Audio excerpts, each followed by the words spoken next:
You are standing in front of a wall. Not just any wall. This is one of the most heavily guarded borders on Earth, a place where, every year, hundreds of thousands of people try to cross. Not to conquer, but to survive. On this side of the wall is the United States, a nation built on dreams, laws, and the promise that if you work hard enough, you will be given a chance. On the other side, just a few steps away, is Mexico, a country many Americans believe they understand, but have never truly seen for what it is. You've probably heard the familiar stories. Mexico of drugs, of violence, of illegal immigration. Mexico of wild parties, exotic women, and strange spectacles that send social media into a frenzy. But what if I told you that all of those images are only the surface? And beneath them lies a story far deeper, far more complex, and far more uncomfortable, not just for Mexico, but for the United States itself. Because the history of these two nations is not separated by that wall. They are bound together by blood, by land, by treaties, and by decisions made more than a century ago, decisions whose consequences still weigh heavily on millions of lives today. There are lands that once belonged to Mexico that are now among the richest states in America. There are families who lived on the same soil for generations, only to wake up one day, after a single line was drawn on a map, and find themselves labeled foreigners in their own homeland. There are towns in Mexico where people drink more Coca-Cola than clean water. Not because they prefer it, but because the water is no longer safe to drink. There are communities where children grow up surrounded by violence, yet still run dozens of miles every day as a sacred ritual, just as their ancestors did hundreds of years ago. And there are darker corners few want to talk about. Paths to survival where the human body itself becomes a commodity. Choices that are never really choices, only the result of poverty, of history, and of a deeply unequal world. All of this exists at the same time, in the same country. Beautiful and chaotic. Seductive and painful. Mexico is not just strange. Mexico is a mirror, reflecting what happens when history is cut in two, when borders are drawn by power, and when millions of people are trapped between someone else's dream and their own harsh reality. So the real question is not why Mexico is so strange. The real question is this. Do we have the courage to look directly at what lies behind that strangeness, and accept that part of that story is also the story of the United States? If you think you already understand Mexico, stay with me. What comes next may force you to rethink everything you thought you knew. In this video, we are not going to tell stories just to make you laugh and then forget. And we are not taking sides to criticize or defend any country. What we are about to do is follow an invisible thread, one that begins in history, passes through borders, weaves into everyday life, and ends in the deepest beliefs of human beings. Because to understand why Mexico looks so strange in the eyes of the world, you cannot look at the present alone. You have to turn back time, to the moments when maps were redrawn, where one side's victory meant the loss of millions of lives on the other. That is where we will begin. With the lands that once belonged to Mexico, now an inseparable part of the United States. With treaties signed in quiet meeting rooms, whose consequences are still being paid for today with blood, sweat, and lives pushed to the margins of society. You will see why the border between these two nations is not just a line on a map, but a historical scar that has never healed. A scar so deep that people are willing to risk everything to cross it, even knowing that what lies ahead could be prison, deportation, or death. From history, we will step into the present. Into streets where the American dream becomes a commodity, bought and sold at any cost. Into places where survival is no longer a choice between right and wrong, but between living and not making it at all. There, you will see the darker sides that the media often reduces to a few headlines. Stories of people pulled into cycles of poverty, violence, and cross-border criminal networks. Not to shock you, but to help you understand why things that seem unthinkable have become normal for so many. But Mexico is not only pain. If you stop there, you miss half of the country's soul. We will go deeper, into indigenous communities that existed long before modern borders were ever drawn. People who have preserved their identity in a world that constantly tries to reshape them. Rituals, beliefs, and ways of life that may look strange to outsiders, but for them are the only way to hold on to meaning. You will meet people who run dozens of miles, not to compete, but to connect with their ancestors.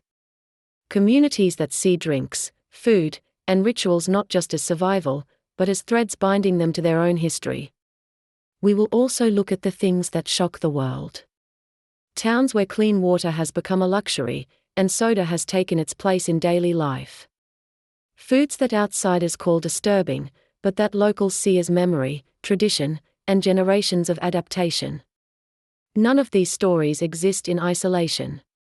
They are all tied together by the same thread: history, inequality, and the extraordinary human ability to adapt in order to survive.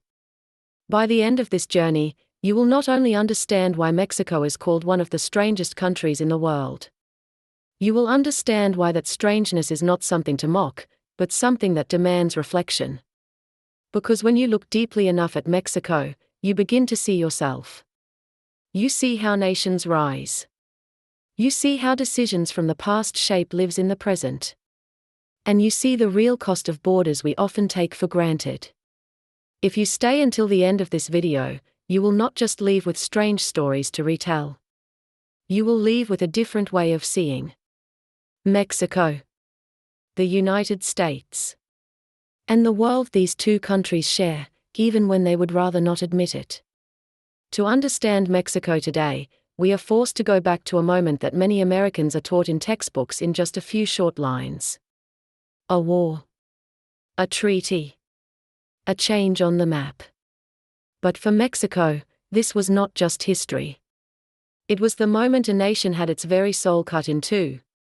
In the mid-19th century, Mexico was far larger than the country you see today. Texas, California, Arizona, New Mexico, Nevada, Utah, and parts of Colorado were once Mexican territory. Lands that are now seen as the heart of American prosperity once spoke Spanish, lived under Mexican law, and carried a completely different identity. When Texas rebelled and was later annexed by the United States, it was not merely a geopolitical dispute. It was the beginning of a chain of events Mexico would never be able to reverse. The U.S. Mexico War followed. A war whose outcome was decided almost from the start. The United States was rising, confident, ambitious, convinced that its destiny was to expand westward. Mexico was exhausted, internally divided, and lacked the resources to defend what it still held. When the war ended, the map of North America was redrawn far from the battlefield, inside quiet rooms. A treaty was signed. And in a single historical moment, Mexico lost more than half of its territory. In the United States, this is often told as a natural chapter of territorial expansion. In Mexico, it became a collective trauma. Try to place yourself in the lives of the people who lived on those lands at the time. They did not migrate. The border moved through them. Overnight, people who had been Mexican citizens woke up to learn they were now living in a different country. The language changed. The laws changed. The power structures changed. But they stayed exactly where they were. They became a minority on the land of their ancestors. From that moment on, a story spanning generations began to take shape. A story of loss. Of shaken identity. Of being left behind by history. That wound never truly healed. It was merely covered over by time and economic growth. The lands that were taken became some of the richest states in the United States. California with Silicon Valley. Texas with oil and industry. Arizona and Nevada with explosive urban growth. And Mexico? Mexico was forced to rebuild a nation that had been dramatically reduced. While its population continued to grow, its needs continued to rise, and its opportunities failed to keep pace. An imbalance began to form, not only between two countries, but inside the collective mind of the Mexican people. The border did not just divide land. It divided opportunity. From that point on, the United States became a promised land in the imagination of millions of Mexicans. Not because they hated their homeland, but because history placed these two nations on completely different paths of development. When Americans look south and see waves of migrants, they often ask a simple question. Why don't they stay and build their own country? That question ignores an uncomfortable truth. Many of the conditions that made the United States wealthy today were built on lands that once belonged to Mexico. The border, then, is not a natural line. It is the result of power. And when power draws lines, people must learn how to live with them. This historical cut created a paradox that still exists today. Mexico and the United States are more deeply intertwined than most neighboring nations. Economies, cultures, labor, families, everything overlaps. And yet, there is also a deep psychological distance between them. One side looks across with fear and suspicion. The other looks north with hope and resentment.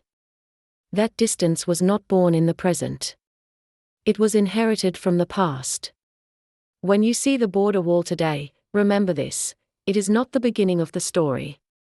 It is only the physical expression of a wound that has existed for more than a century. A wound that placed millions of people on the losing side of history from the moment they were born, without ever choosing it. And from this wound, everything the world now calls strange about Mexico begins to grow. Extreme ways of survival.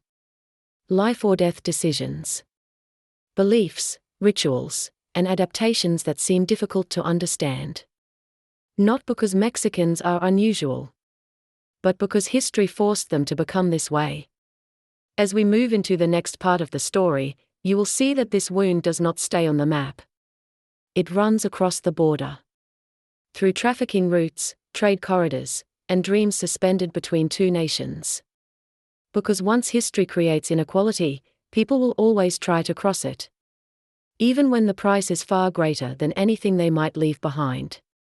If history was the first wound, then survival is how people learn to live with that wound. And nowhere is this more visible than along the border between Mexico and the United States. On a map, it is a line more than 3,000 kilometers long. In real life, it is a maze of fences, deserts, cameras, helicopters, floodlights, and names whispered in the dark. For Americans, the border is often seen as a line that must be protected. For millions of Mexicans, it is a narrow door leading to a final hope. Every year, hundreds of thousands of people try to cross this line. Not all of them are desperately poor. But they share one thing in common: staying means being trapped. In many parts of Mexico, opportunity does not disappear overnight. It drains away slowly. Factories shut down. Farming can no longer feed a family. Violence seeps into every neighborhood. When leaving becomes the only option left, people begin to trade things away. Money, health, identity, and sometimes, their lives. The journey across the border does not begin in the desert. It begins with promises. Middlemen appear as guides. They know the routes. They know the shift changes of border patrols. They know how to turn the American dream into a product with a price tag. For some, that price is a large sum of money. For others, it is a debt they will spend years repaying after they reach the other side. But once you step into that network, you no longer control your own journey. Not everyone makes it. Some are caught and sent back. Some get lost in the desert and vanish without a trace. Some survive, but carry wounds they will never speak about. The border, then, is not just a place that stops people. It is a place where people are tested to their limits. And when official doors close, unofficial paths open. In the poorest areas, survival is no longer tied to skills or professions. It is tied to the body, to silence, and to accepting risks that outsiders can barely imagine. There are neighborhoods where children grow up knowing their future does not lie in school. Not because they do not want to learn, but because everything around them says education alone is not enough to survive. In these spaces, people do not choose the easy path. They choose the path that feels less hopeless. To outsiders, these choices are often told as shocking, strange, even morally corrupt. But when you strip them from their historical and economic context, you are only seeing the surface. No one grows up dreaming of trading away their dignity just to stay alive. That lesson is learned slowly, in silence, when every other door has already closed. The border does not only produce migrants. It produces underground economies. Chains of survival where every link exists because of the gap between two sides. The United States needs cheap labor. Mexico has an excess of people with no real options. The space between those two realities is filled with paths no one likes to talk about, yet everyone knows they exist. And here, the line between right and wrong begins to blur. When the choice is between obeying the law and watching your children go hungry, the law is no longer an abstract idea. It becomes a luxury. For many Americans, this way of seeing the world is difficult to accept. Because the United States is built on the belief that personal effort will be rewarded. But this story is not about laziness or a lack of effort. It is about how starting positions shape the entire race.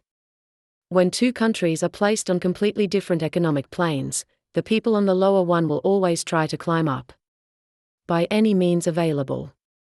And when borders are reinforced, survival paths do not disappear. They only become more dangerous. This creates a bitter paradox. The tighter the border becomes, the more expensive the American dream grows. And as the price rises, so does the number of people willing to risk everything to reach it. The border becomes a machine. It crushes the most vulnerable. And at the same time, it feeds an entire ecosystem built around it. When you see images on television of groups of migrants, remember this: they are not a faceless wave. They are the result of millions of personal stories. And every one of those stories begins with the same question. Stay and accept a life with no way out, or leave and face the unknown. No one steps onto that path lightly. And it is from these forced choices that the things the world calls strange about Mexico begin to make sense. Not as odd behaviors, but as survival responses. As we continue this journey, you will see that not all of these responses happen in the shadows. Some exist openly, in the light of day.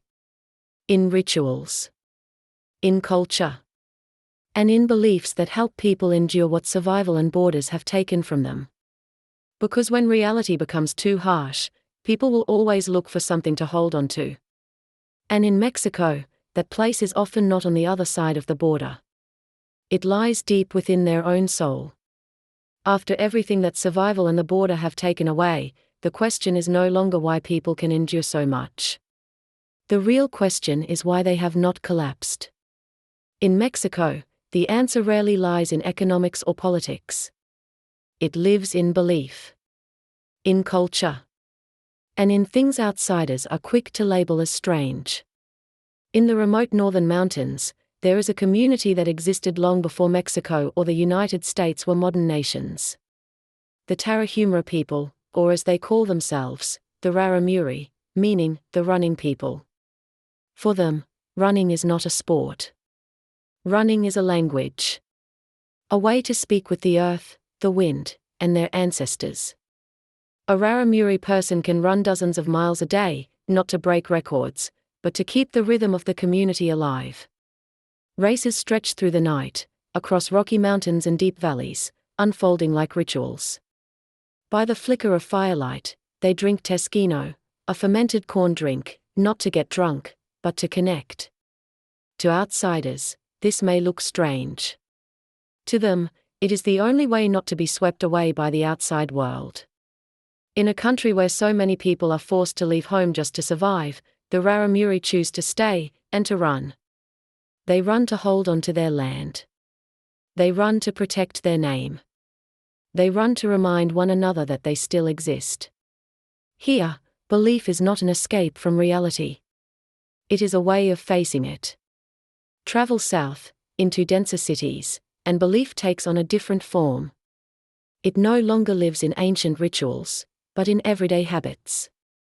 There are towns where clean water is not always available.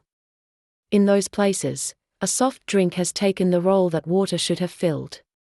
For many people, drinking Coca-Cola did not begin as a preference.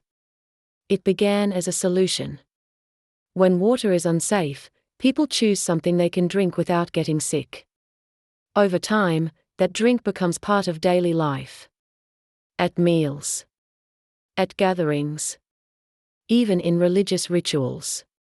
In some places, Coca-Cola is placed on altars, beside candles and images of saints. Not because people believe in a brand, but because it has become a symbol of presence in their lives.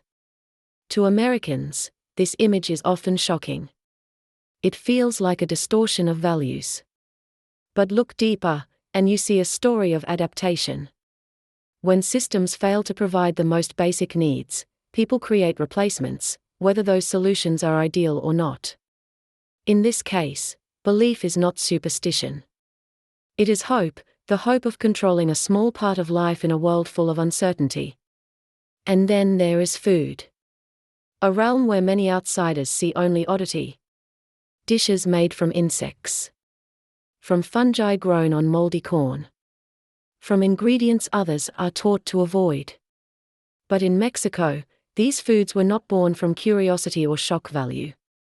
They are the result of centuries spent living with a harsh environment. When the land does not always give what people want, people learn to eat what the land allows. These foods become collective memory. The taste of childhood. A way of saying, we survived the hardest times. Food, then, is not just nourishment. It is history, cooked. For Americans, where supermarkets overflow with choice, it is hard to imagine a food culture shaped by scarcity. But it is precisely that scarcity that created depth. Belief and culture in Mexico are not decorative traditions. They are survival tools. They help people endure brutal realities. They help them find meaning when the outside world seems to have no place for them. When you see rituals, habits, or images the media calls strange, remember this. You are looking at what remains of a struggle that has lasted generations. Not a struggle to be different, but a struggle not to disappear. In Mexico, belief and culture do not lift people out of reality. They help people stand firm inside it. And as we move into the final part of this story, the question is no longer why Mexico seems unusual. The question is how long a society can survive when it constantly demands adaptation, rather than healing the wounds that were created in the first place. Because what you have just seen is not only the culture of Mexico. It is how human beings, anywhere in the world, fight to hold on to their humanity. When history and survival keep trying to take it away. When this journey began, we were standing in front of a wall. A wall that many people believe draws a clear line between right and wrong, between safety and chaos, between success and failure. But after moving through history, survival, belief, and culture, one thing becomes clear: that wall was never that simple. Mexico is not a strange country because its people are unusual. Mexico appears strange to the world because its people have been forced to live for far too long under abnormal conditions. A nation that lost more than half of its territory in a brief moment of history. A people compelled to redefine their identity after borders moved straight through their lives. A society forced to learn how to exist inside the gaps left behind by history and power. When we step back and look at everything we have seen, from dangerous border crossings to ancient rituals, from extreme survival choices to cultural habits outsiders struggle to understand, it all begins to settle into a clearer picture. This is not a picture of chaos. It is a picture of adaptation. When human beings are placed in harsh conditions long enough, they stop asking what is ideal. They ask only what allows them to keep going. And in those answers, we find both the beauty and the tragedy of Mexico. For American audiences, this can feel uncomfortable. Because it forces a re-examination of familiar stories told for decades. The story that borders stop problems. The story that poverty is the result of personal failure. The story that every nation is fully responsible for its own fate. But history rarely moves along clean moral lines. The United States and Mexico are not separate realities. They are two chapters in the same book. And those chapters were written together, even when the outcome was deeply unequal. When Americans speak of the American dream, millions of Mexicans helped build it. With their labor. With the cities they raised. With the hardest jobs few others were willing to do. Yet when that dream becomes harder to reach, those same people are often viewed as a threat. This is not an accusation. It is an invitation to reflect. Because if Mexico is seen only as the source of problems, the reasons those problems persist will never be understood. Walls may slow people down. But they cannot erase history. Policies may control behavior. But they cannot extinguish the human desire for a better life. And stereotypes may offer comfort and simplicity. But they also blind us to the truth.